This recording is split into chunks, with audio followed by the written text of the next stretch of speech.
little tease. Girls who date me always give out. Always. He grabbed her and wrestled her into the living room, down onto the sofa. Niki was frail from a hospital visit that had left her weak and breathless. Even though she wasn't a tiny girl, she was slender, and she had no martial arts skills at all. Harvey was a football player, with the muscle that came with the game.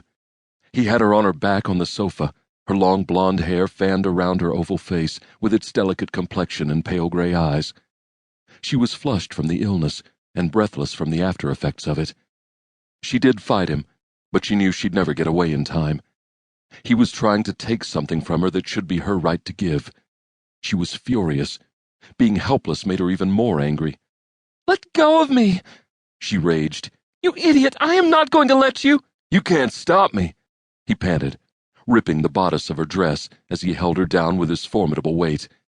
"And there's nobody home who can." "Oh, I wouldn't bet good money on that."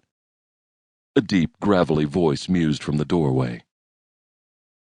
Niki glanced toward the voice, and there he was, larger than life, the reason she never dated, Blair Coleman.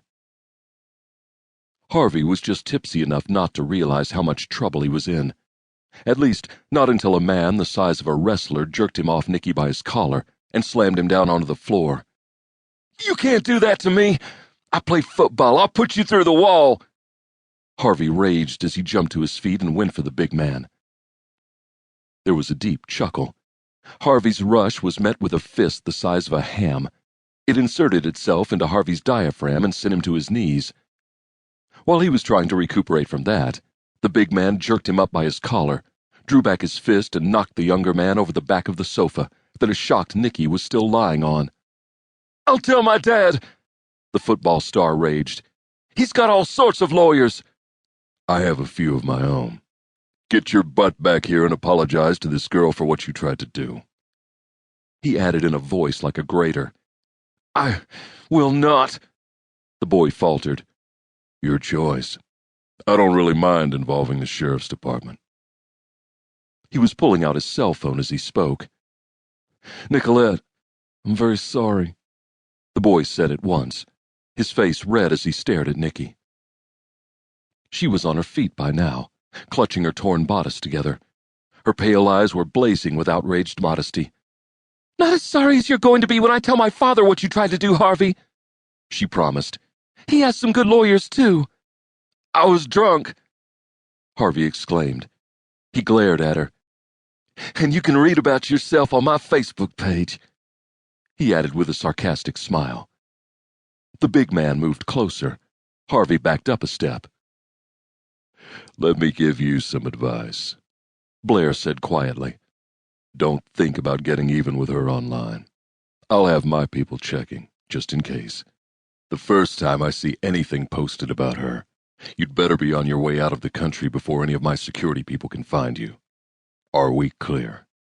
he added, his stance as threatening as his deep voice. Yes, very clear, very." Blair jerked his head toward the door. Harvey took the hint. He didn't quite run for his car, but he got down the driveway in a hurry. Niki got a better look at her rescuer when he came back from the window, making sure Harvey left. He was dressed casually, but in designer slacks that clung to his broad, muscular thighs, and an expensive green knit shirt that outlined formidable muscles. He had a broad face with a big nose and a beautiful, wide, chiseled mouth. His complexion was olive. His hair was wavy and jet black, with a few strands of silver. His eyes were large and black as jet. They were deep-set, under thick eyebrows.